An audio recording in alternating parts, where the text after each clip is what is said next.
بیدل حشنغري د بیدل حشنغري د شعر هنګامه د تیمورشاه دراني په 1211 شپږ اتیا په زمانه کې ګرمه وه. بیدل یو دردمن شاعر دی چې په خپلو اشعارو کې د سوز او ګداز په ملتیا پښتو ادب ته نوی روح بخښلی دی. بیدل د شعر دیوان لري چې په 1958 عیسوي کال د پېښور کې چاپ شوی او د حمید بابا د سبک پیرو شاعر دی چې د حمید د ترکیب بند پیروي یې کړې ده، لکه چې وایي: نن به شپه زما د یار کوم منزل وي، جلوګر به په کوم ځای په کوم برجل وي، خبر نه یم ورسره په ساعت که غل وي، همراهان به شیرین او که حنظل وي. عبدالغفار بریالی کله چې په کال 1909 عیسوي کې د مکې شریفې څخه حج ته د ادا کولو وروسته کابل ته راورسېد، د کابل هوایي ډګر کې ونیول شو او تری تم شو.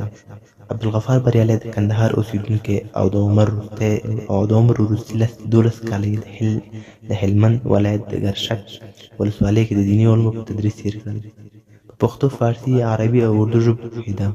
د خپلې لومړنۍ زده کړې له بېلابېلو مذهبي علماو څخه کړي او د لوړو مذهبي زده کړو لپاره د هند د دیوبند مدرسې ته ولاړ او له هغه ځایه په ممتازه درجه فارغ شو.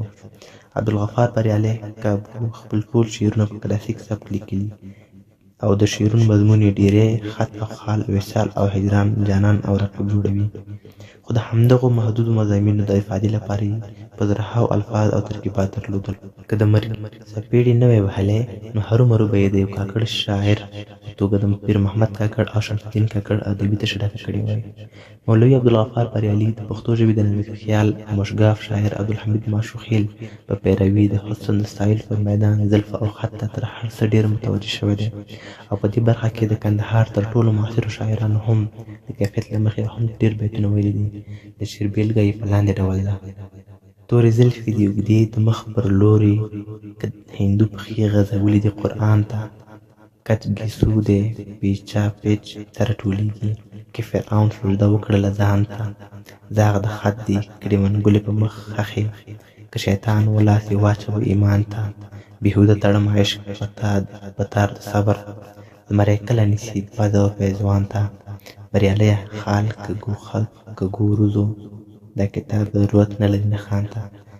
پښتو کې د هندي سبک شاعري خصوصیات: لومړی، د دې سبک پیرو شاعران غزل ویونکي شاعران دي، خو د دې ترڅنګ ځینو نورو مثنویات، مخمس، مسدس، ترکیب بند، ترجیع بند، قطعه، رباعي او نور شعري فورمونه هم ویلي دي.